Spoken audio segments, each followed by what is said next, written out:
आज इस सभा में लखनऊ और रायबरेली से भी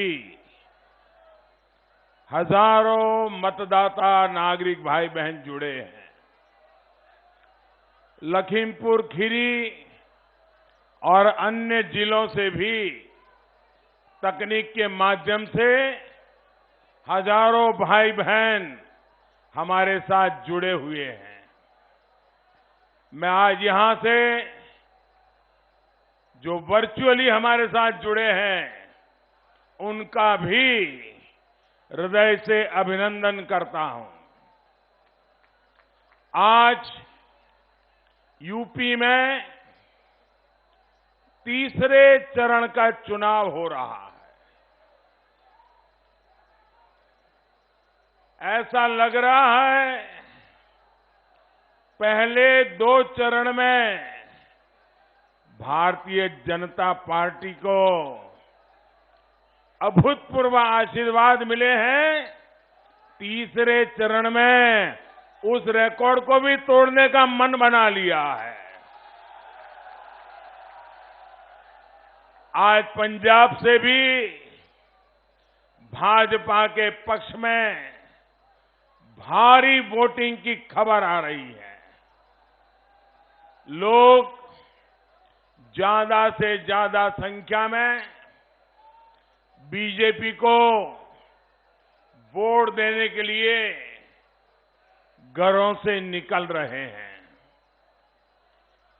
यूपी में आज हर तरफ एक ही गूंज है। 17 में हराया था, 22 में फिर से हराएंगे। यूपी के लोग योगी जी को ही लाएंगे। साथियों, उन्नाव की इस धरती का जुड़ाव सूर्यकांत त्रिपाठी निराला जी, बाबू भगवती चरण वर्मा और श्रीमान रामविलास शर्मा जैसे साहित्य के महान मनीषियों से में रहा है। मैं भी आप लोगों से अपनी बात की शुरुआत एक कहावत से करना चाहता हूं। ये कहावत गौर परिवारवादियों पर बिल्कुल फिट बैठती है और ये कहावत है, थोथा चना बाजे गना। यहां बोला जाता है ना ये कहावत, थोथा चना बाजे गना। आजकल मैं देख रहा हूं कि हमारे ये गौर परिवारवादी भी खूब डींगे हाँक रहे हैं। पहले 2 चरण में चारों खाने चित्त होने के बाद भी ये लोग अभी भी जब जब सोते हैं तो सपने देखते रहते हैं। तीसरे चरण, चौथे चरण को लेकर अब बड़े बड़े दावे करने पर उतरे हैं। अब ये लोग करें भी तो क्या करें? आप मुझे बताइए, खाली बर्तन ज्यादा आवाज करता है या नहीं करता है? करता है ना, सबको पता है। खाली बर्तन ज्यादा आवाज करता है। जबकि सच्चाई क्या है, ये मैं आज आपकी इस धरती पर आकर के आपको बताना चाहता हूं।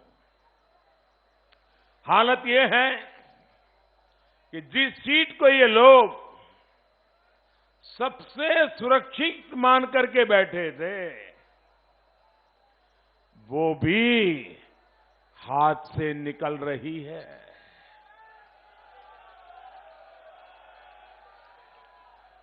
आपको याद होगा जिस पिता को मंच से धक्के देकर हटाया था, जिसे अपमानित करके पार्टी पर कब्जा जमाया था, उसी से गुहार लगानी पड़ी कि मेरी सीट बचाइए। जब मुख्यमंत्री पद का उम्मीदवार ही अपनी ही सीट पर असुरक्षित हो, तो हवा के रुख का पता आसानी से लगाया जा सकता है। साथियों, ये परिवारवादी लोग कुछ क्षेत्रों को अपना साम्राज्य समझते हैं। ये सोचते हैं कि जो कहेंगे जनता वही करेगी, लेकिन इन लोगों को आज तीसरे चरण में उत्साह के साथ मतदान कर रही उत्तर प्रदेश की जनता कह रही है, आएगी तो भाजपा ही, आएंगे तो योगी ही। इन गौर परिवारवादियों की सरकार में संगीन अपराधों के आरोपी और माफिया मंत्रिमंडल का हिस्सा थे। तब माफिया ही सरकार चलाते थे। प्रशासन को भी सीधा आदेश देते थे, न खाता न वही जो माफिया और गुंडे कहेंगे वही सही। ऐसी स्थिति में गरीब की, दलित की, वंचित पिछड़े की सुनवाई कैसे होती? रास्ते में तो छोड़िए, घरों के भीतर भी ये मन चले बहन बेटियों को परेशान करते थे।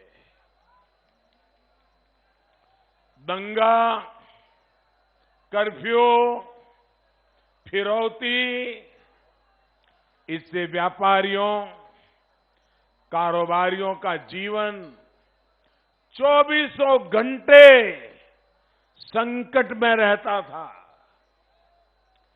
भाजपा सरकार इस अंधेर गर्दी से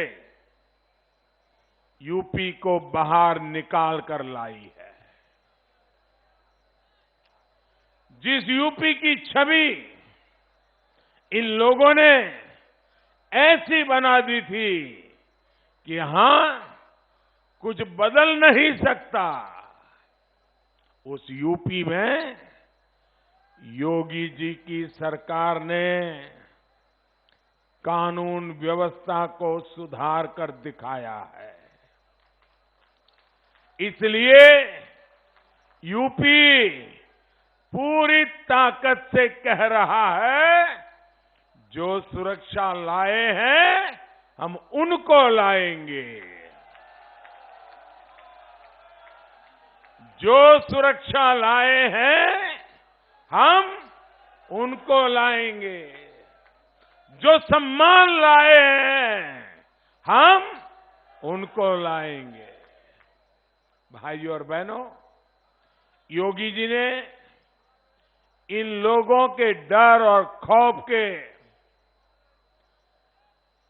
जो अभेद किले थे, उन किलों को ध्वस्त कर दिया है जी।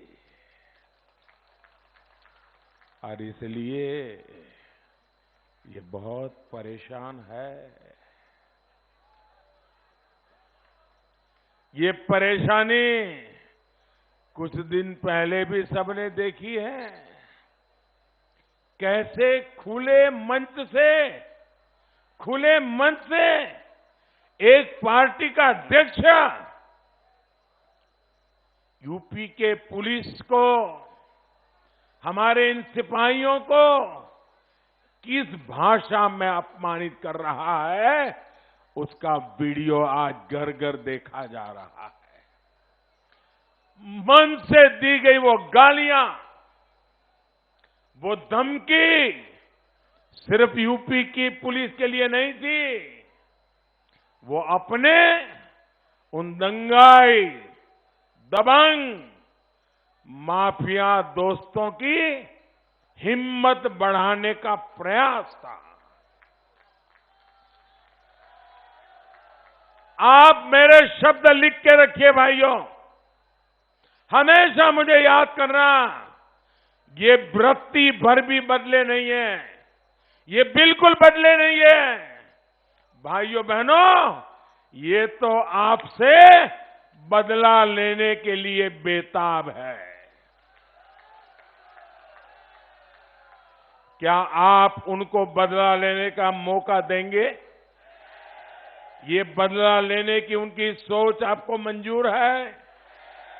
ये बदला लेने की फिराक को आप ध्वस्त करेंगे कि नहीं करेंगे? साथियों, गौर परिवारवादियों के लिए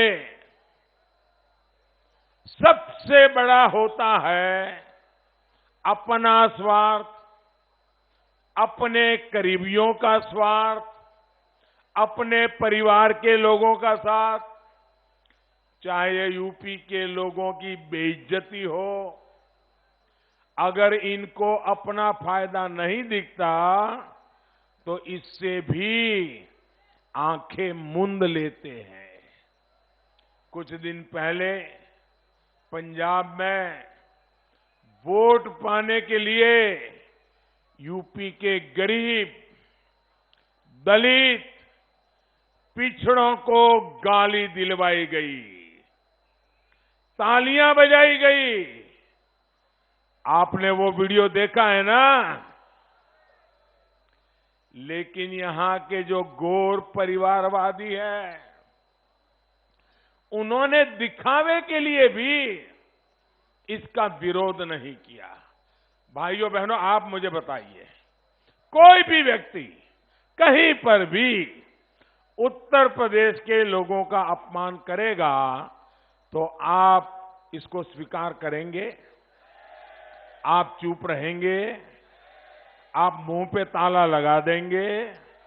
आप जहां भी होगी, जितनी आपकी आवाज होगी, आपको गुस्सा आएगा कि नहीं आएगा? आप यूपी के लोगों का अपमान सहन करेंगे क्या? लेकिन ये परिवारवादी, इतना बड़ा अपमान हुआ, इतना सारा बोला गया, लेकिन उनके मुंह से एक शब्द नहीं निकला। क्यों? उनको यूपी के लोगों के मान सम्मान की नहीं, सिर्फ अपने कुनबे की चिंता है। और इसलिए भाइयों बहनों, न ये आपकी इज्जत की परवाह कर सकते हैं। भाइयों बहनों, बंगाल में जब चुनाव चल रहा था, यूपी के खान पान पर, यूपी के पहनावे पर यहां के लोगों को गाली देते हैं। उन्हें भी ये परिवारवादी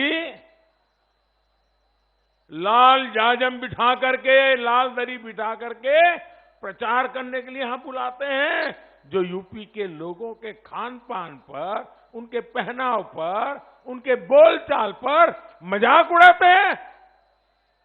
भाइयों बहनों, इन्हें ना यूपी की परवाह है और ना ही यूपी के लोगों की।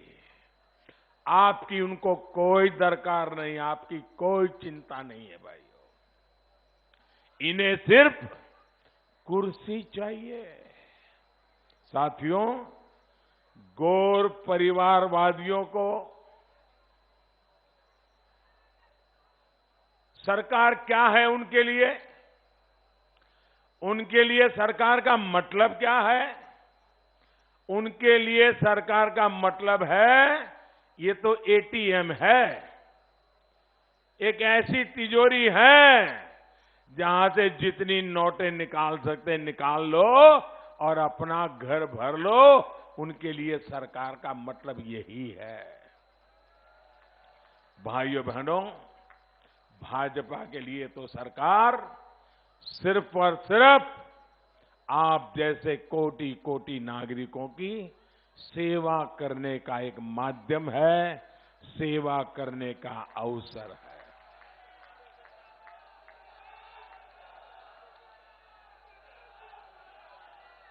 भाइयों बहनों,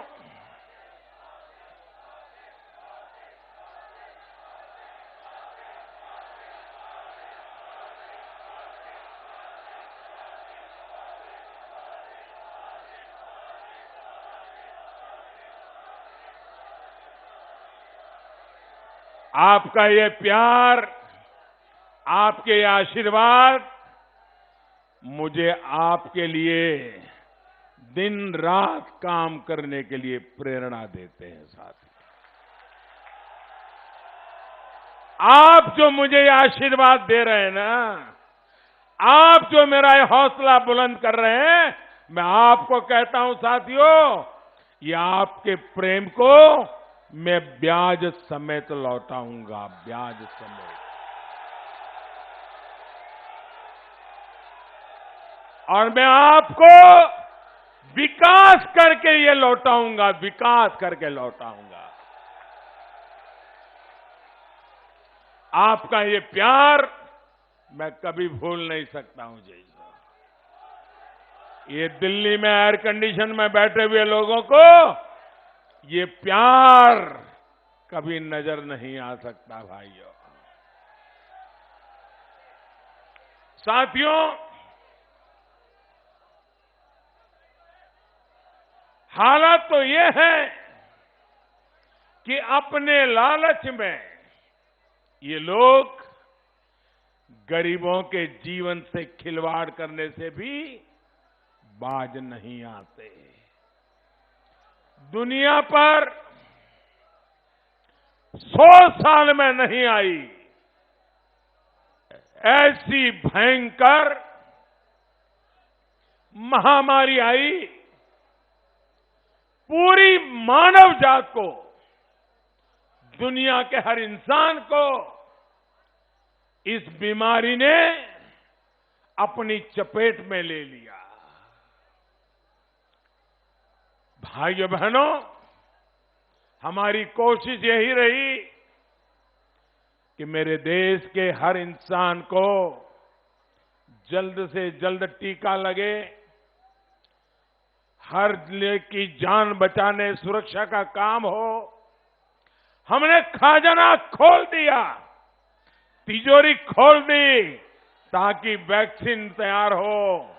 हमने खजाना खोल दिया, वैक्सीन पहुंचे।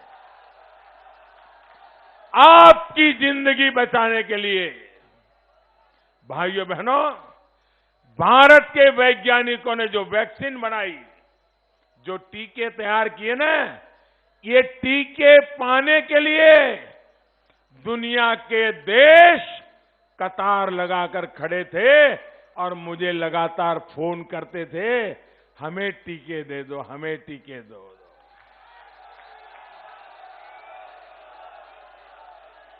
सारी दुनिया भारत के टीके के लिए कतार में खड़ी थी, लेकिन ये गौर परिवारवादी, ये स्वार्थ से भरे लोग,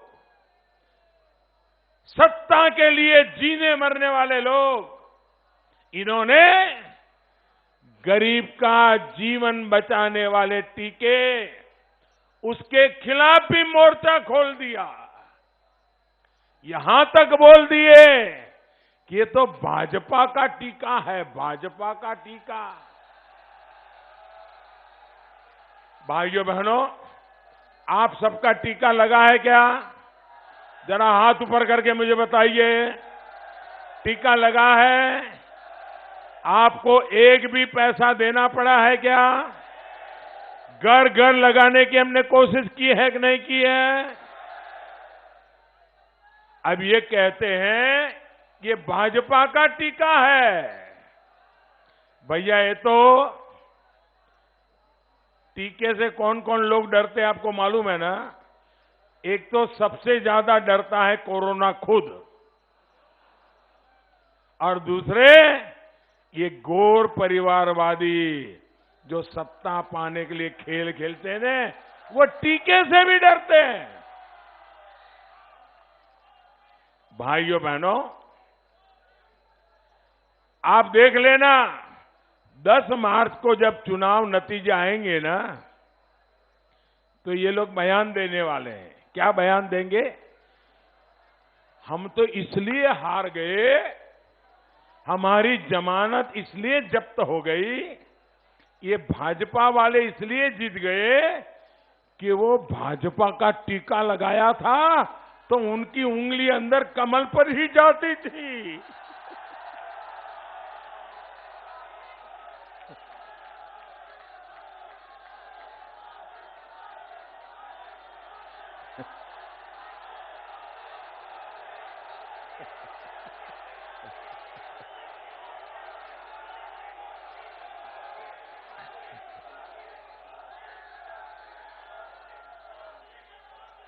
भाइयों बहनों, इतने सालों से लोग सार्वजनिक जीवन में है, परिवार एक पूरी पार्टी चला रहा है, पूरा परिवार के कुनबा इसी काम में लगा है, लेकिन वे उत्तर प्रदेश के लोगों को अभी तक पहचान नहीं पाए हैं, उत्तर प्रदेश के लोगों को वो जान नहीं पाए हैं। ये लोग सोचते थे कि यूपी के लोग टीका नहीं लगवाएंगे, इनको यूपी के लोगों की समझदारी पर शक था, लेकिन यूपी के लोगों ने उनको गलत सिद्ध कर दिया। भाइयों, गलत सिद्ध कर दिया। भाइयों बहनों, मैं कभी कभी सोचता हूं, आज जब यूपी के लोग 28 करोड़ भाजपा वैक्सीन लगवा चुके हैं, तो मैं इन परिवारवादियों के पेट में दर्द क्यों होता है, मुझे समझ नहीं आ रहा है। आप मुझे बताइए भाई, टीका लगे, सबको सुरक्षा मिले, तो आनंद होना चाहिए कि नहीं होना चाहिए? खुशी होनी चाहिए कि नहीं होनी चाहिए? हर किसी को लगना चाहिए चलो भाई ये हमारे यूपी के सब लोगों की जिंदगी बच गई, अच्छा काम हुआ। ऐसा होना चाहिए कि नहीं होना चाहिए? अरे चलो भाई मोदी की तारीफ मत करो, चलो भाई आप योगी जी की तारीफ मत करो, चलो भाई आप स्वतंत्र देव सिंह की तारीफ मत करो, लेकिन ये जो हमारे हेल्थ वर्कर थे, हमारी बेटियां, हमारी नर्सेज गांव गांव जाकर के 2-2 साल से जो मेहनत कर रहे हैं, कभी 2 शब्द उनके लिए तो अच्छे बोल देते भाई, उनके लिए तो 2 अच्छे शब्द बोल दीजिए। नहीं बोलेंगे।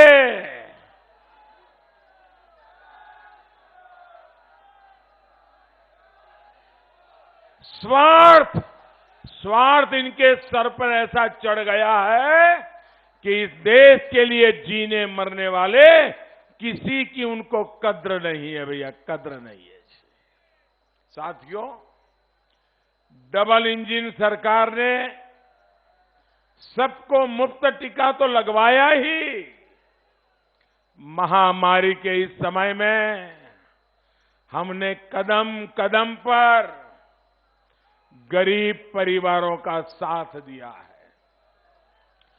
उज्ज्वला योजना की लाभार्थी बहनों को कई महीनों तक मुफ्त गैस सिलेंडर दिया, हजारों करोड़ रुपए महिलाओं के जनधन खाते में जमा किए, छोटे किसानों और मजदूरों के बैंक खातों में भी सीधे हजारों करोड़ रुपए जमा किए।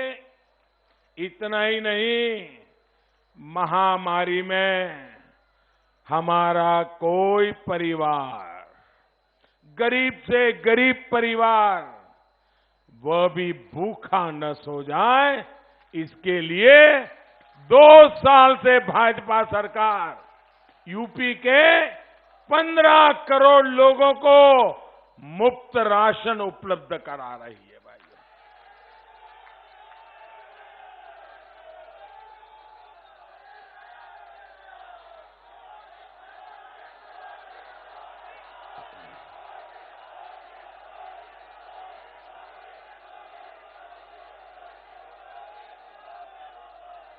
मैं आपके आशीर्वाद के लिए आपका बहुत आभारी हूं भाइयों।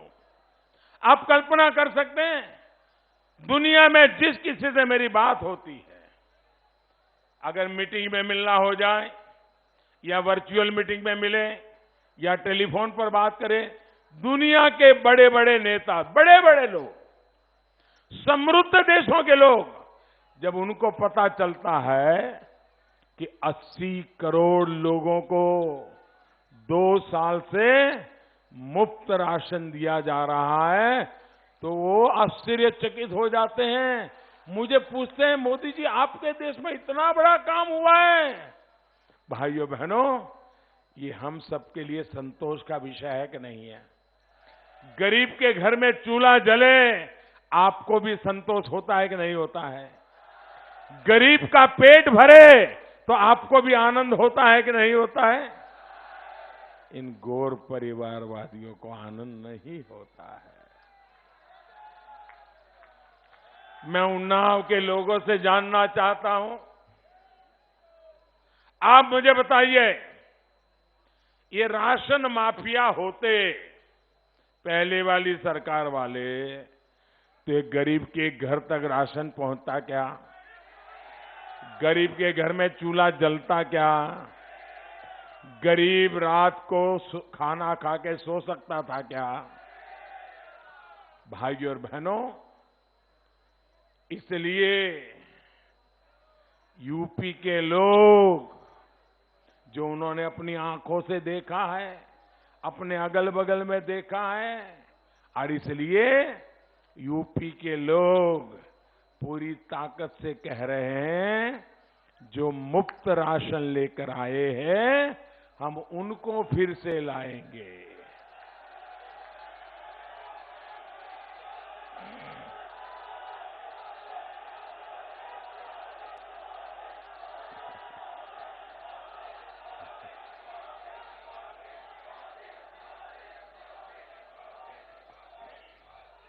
साथियों, इस संकट काल में हमने रेहड़ी, ठेले, पटरी पर छोटा सा कारोबार, व्यापार करने वालों का भी हमने हाथ थामा है।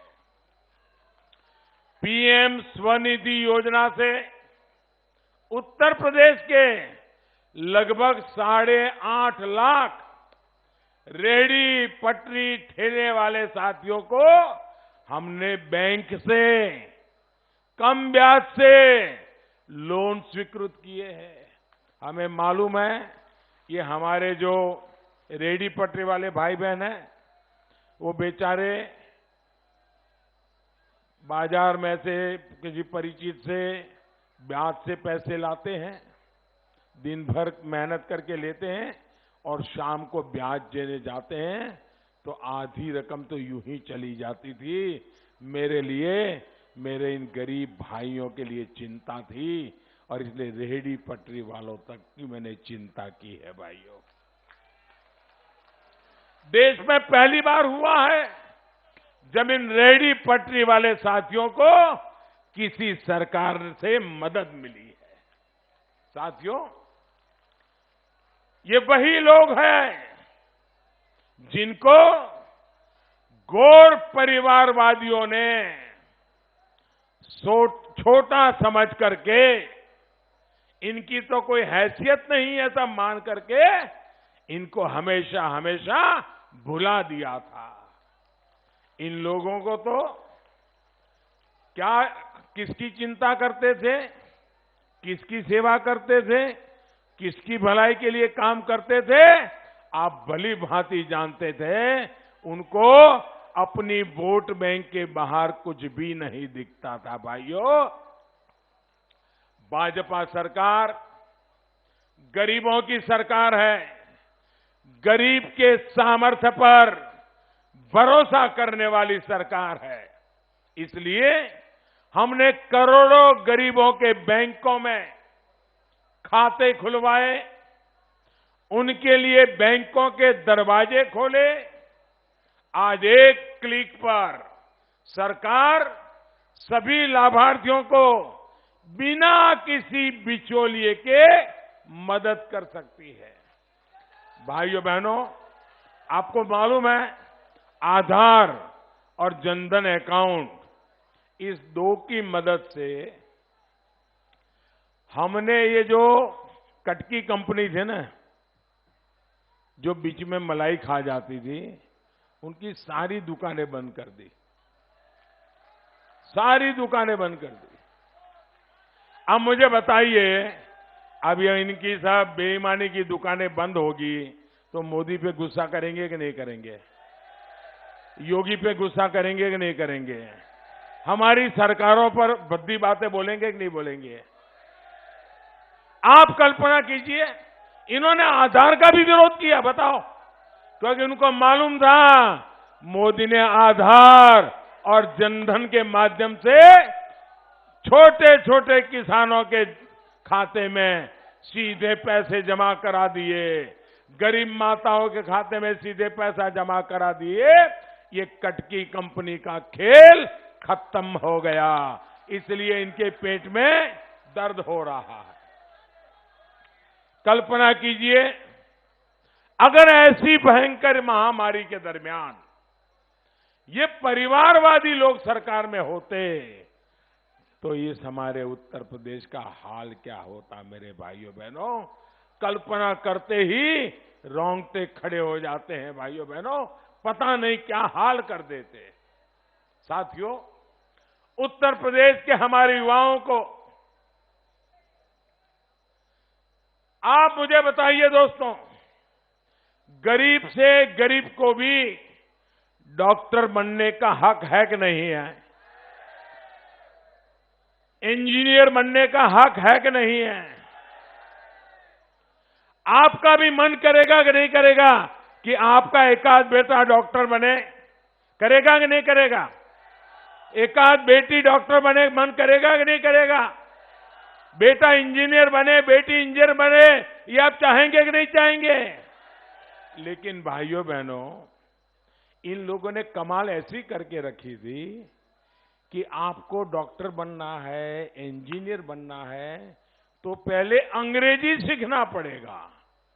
अब गरीब का बच्चा, मध्यम वर्ग का बच्चा, गांव में रहने वाला व्यक्ति, वो अंग्रेजी कहां से सीखेगा भाई? आप मुझे बताइए, क्या आपको अंग्रेजी नहीं आती है तो आप डॉक्टर नहीं बन सकते क्या? ये गरीबों के साथ न्याय है क्या? ये गांव के लोगों के साथ न्याय है क्या? आजादी के 75 साल हो गए, लेकिन हम लोग इस अन्याय को झेलते रहे भाइयों। और इसलिए हमने जो नई एजुकेशन पॉलिसी लाए हैं, उसमें निर्णय किया है कि अब अपनी मातृभाषा में उत्तर प्रदेश के जो लोग हैं वो अपनी हिंदी भाषा में गांव की स्कूल में पढ़ा हुआ बच्चा भी अब वो डॉक्टर भी बन सकता है, इंजीनियर बन सकता है। उसको अंग्रेजी के बोझ से तले दबने की जरूरत नहीं है। आपने देखा होगा, अभी ओलंपिक में हमारे खिलाड़ियों ने जो झंडा गाड़ करके आए ना, कोई अंग्रेजी वाले नहीं है भैया, ये हमारी भाषा बोलने वाले लोग हैं। घर में, गरीब के घर में जो भाषा बोली जाती है, वो लोग गए, हिंदुस्तान का झंडा गाड़ करके आ गए दोस्तों।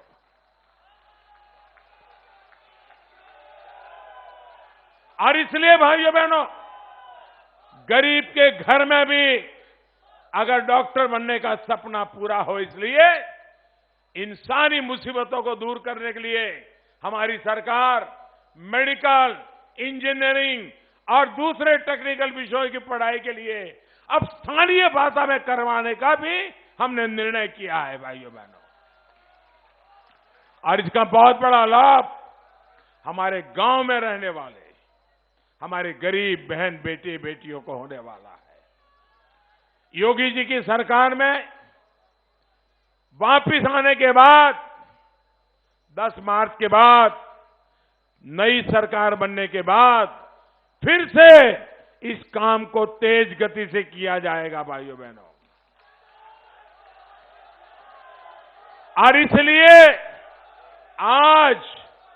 आज यूपी का जो फर्स्ट टाइम वोटर है, जिसको जिंदगी में पहली बार पोलिंग बूथ के अंदर जाने का मौका मिलेगा, जिसको पहली बार ईवीएम पर मशीन दबाने का, मशीन में कमल के बटन को दबाने का मौका मिलेगा, उसको पहली बार उसमें से जो विजय ध्वनि निकलेगी, बटन दबाएंगे ना तो विजय ध्वनि निकलेगी, वो विजय ध्वनि सुनने का सौभाग्य मिलेगा भाइयों बहनों।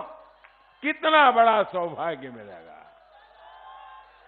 इसलिए आज यूपी का फर्स्ट टाइम वोटर कह रहा है, पहली बार वोट डालने जा रहा नौजवान कह रहा है, एक ही बात कह रहा है नौजवान, आएंगे तो आएंगे तो आएंगे तो। साथियों, साफ पानी के अभाव में उन्नाव सहित उत्तर प्रदेश का बड़ा हिस्सा पानी से होने वाली बीमारियों से बहुत परेशान रहा है। विशेष रूप से हमारी माताओं, बहनों को, बेटियों को अनेक कष्ट झेलने पड़े हैं। वो भी तब जब गंगा मैया का आशीर्वाद इस क्षेत्र पर रहा है। गौर परिवारवादियों को ना तो प्रदूषण से कराहती गंगा मैया की चिंता थी, न गरीब, दलित, पिछड़े परिवारों की गंगा मां के, उस मां की, गरीब मां की, उन बहनों की, उन बेटियों की उनको कोई चिंता थी। ये डबल इंजन की सरकार है जो आज हर घर जल पहुंचाने में जुटी है। और ये जब घर में पानी जल से, नल से जल पहुंच रहा है ना, तो माताएं बहनें मोदी को आशीर्वाद देती हैं तो भी उनकी नींद खराब हो जाती है।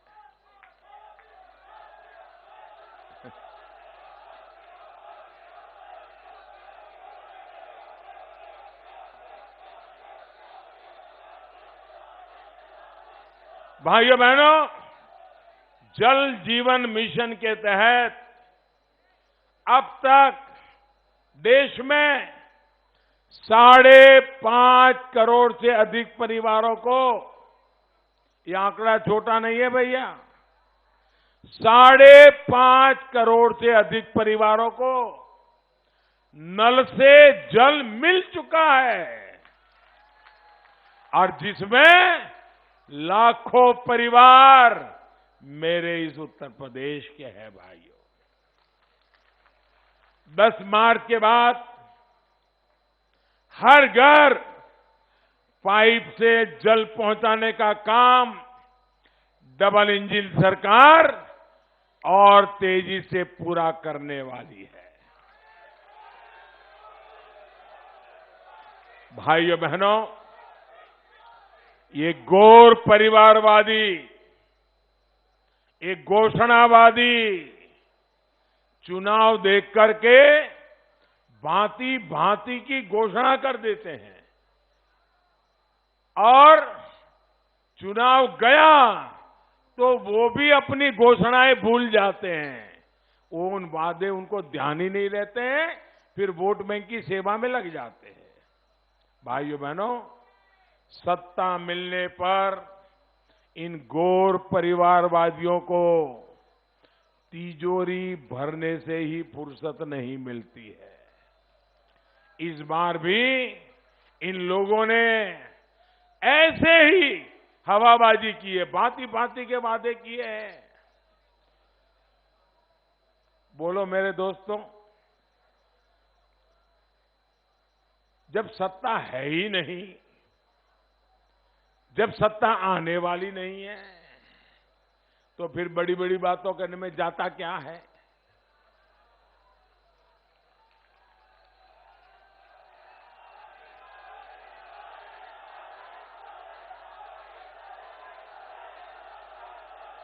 एक गपगोले फेंकने में जाता क्या है भाई। लेकिन ये जितना बोल रहे हैं, देखो उनको पूछो कि पहले तुम 5 साल थे, क्या तुम्हें ये विचार नहीं आए, ये बातें की तो उसको पूरा क्यों नहीं किया। जब अंदर बैठे हो तब तो भूल जाते हो, और जब फुटपाथ पे आ जाते हो तो फिर से बातें शुरू कर देते हो। भाइयों बहनों, आज प्रदेश के किसान, खास करके मेरे छोटे किसान, जिसके पास 2 हेक्टेयर, 1 हेक्टेयर, 2 बीघा, 1 बीघा छोटे छोटे जमीन के टुकड़े हैं, वो मेरे छोटे किसान, हमारे कर्मचारी भाई बहन, ये हमारे युवा भाई बहन, इनको बराबर पहचान चुके हैं। वो लोग इनके झांसे में आने वाले नहीं हैं। गौर परिवारवादियों के समय रोजगार की क्या स्थिति थी, ये उन्नाव का युवा बहुत अच्छी तरह जानता है। योगी जी ने जात पात, इलाका, संप्रदाय कुछ नहीं देखा, सिर्फ यही देखा, ये मेरा उत्तर प्रदेश, मेरे उत्तर प्रदेश का हर कोई मेरा अपना है, मैं उनके लिए सब कुछ करूंगा। निष्पक्ष तरीके से लाखों युवाओं को रोजगार दिया है। 10 मार्च बाद फिर से सरकार बनने के बाद दुगुनी तेजी से ये सारे काम आगे बढ़ाए जाएंगे, ये मैं आपको विश्वास दिलाने आया हूं।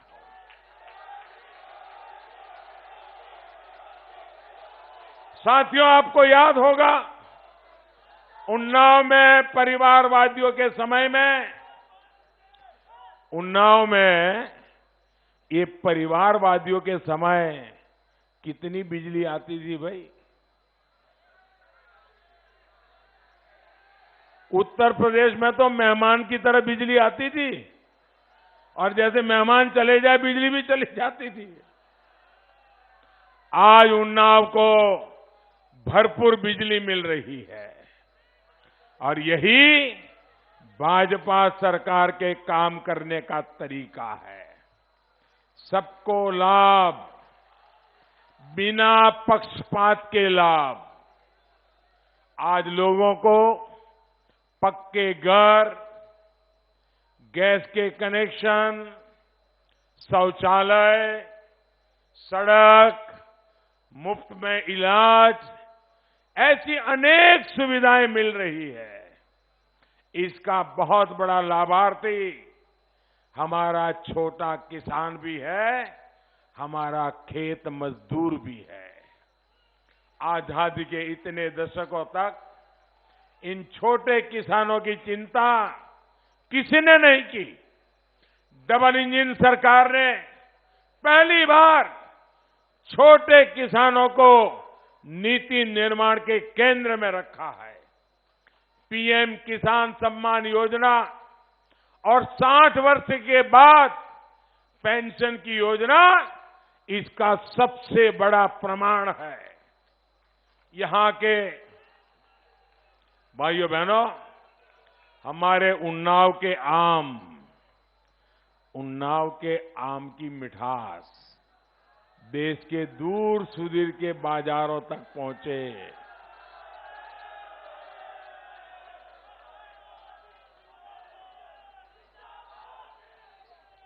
हमारे आम के जो किसान हैं, उनको कोई नुकसान न हो, क्योंकि आम एक ऐसी फसल है, वो समय पर खाने के टेबल पर पहुंच जानी चाहिए। 2-3 दिन भी अगर देर हो गई तो आधा आम खराब हो जाए।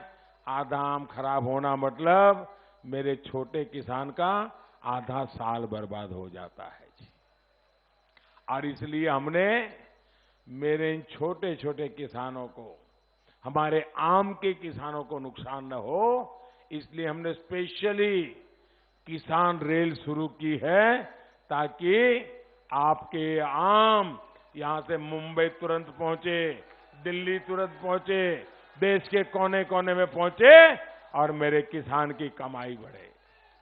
भाइयों बहनों, सिंचाई की सुविधाओं के लिए, बाढ़ के खतरे को कम करने के लिए जो प्रयास योगी जी की सरकार ने किया है, उसकी प्रशंसा भी पूरा यूपी कर रहा है। आप लोगों को छुट्टा जानवरों से जो परेशानी होती है, उसे दूर करने के लिए 10 मार्च के बाद नई व्यवस्थाएं बनाई जाएगी।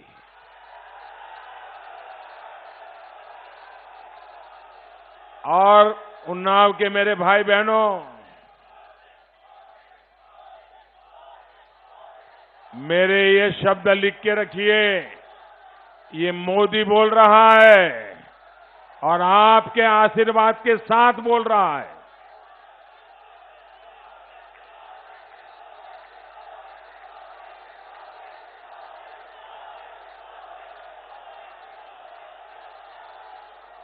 भाइयों बहनों, जो पशु दूध नहीं देता है, उसके गोबर से भी आय हो, ऐसी व्यवस्था मैं आपके सामने खड़ी कर दूंगा भाइयों। और एक दिन ऐसा आएगा कि छुट्टा जो पशु है ना, लोगों को लगेगा यार घर में इसको बांध लो, इससे भी कमाई होने वाली है।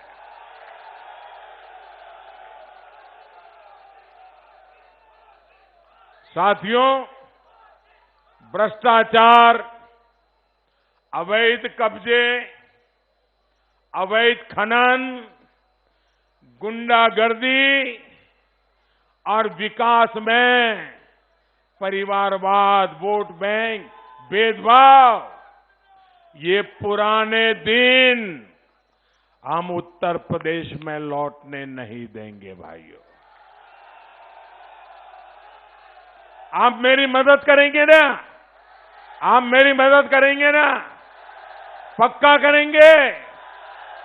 और इसलिए भाइयों बहनों, इस काम में मुझे सफल होने के लिए मुझे उत्तर प्रदेश में योगी जी की सरकार का साथ चाहिए। आप सरकार बनाएंगे? बनाएंगे? भाइयों बहनों, ऐसा तो नहीं होगा ना आज इतनी बड़ी जबरदस्त रैली हो गई, मैं जहां देखूं लोग ही लोग हैं। इतनी बड़ी रैली, अब आपको लगेगा अरे मोदी जी आ गए, इतनी बड़ी रैली हो गई, चलो अब सो जाते हैं। ऐसा तो नहीं करेंगे ना? सो नहीं जाएंगे ना? अभी चुनाव के बीच में समय है, घर घर जाना है, जाओगे? एक एक मतदाता को मिलना है, मिलोगे? मतदाताओं को मेरी बात पहुंचाओगे? मेरे प्रणाम हर मतदाता को कहोगे? मोदी जी ने ये आपसे रिक्वेस्ट किया, ये कहोगे? कमल के निशान पर वोट डलवाओगे? मतदान के दिन लोगों को घर से ले जाओगे? एड़ी चोटी का जोर लगाओगे? खूब पसीना बहाओगे? याद रखिएगा, पहले कमल पर मतदान, फिर लखीमपुर के लोग करेंगे दूसरा काम। पहले कमल पर मतदान, फिर रायबरेली के लोग करेंगे दूसरा काम। पहले कमल पर मतदान, फिर लखनऊ के लोग करेंगे दूसरा काम। पहले कमल पे मतदान, फिर उन्नाव के लोग करेंगे दूसरा काम। आप सबका बहुत बहुत धन्यवाद। सभी उम्मीदवारों से मेरा प्रार्थना है, आगे आइए, सभी उम्मीदवार आगे आ जाइए। भारत माता की, भारत माता की, भारत माता की।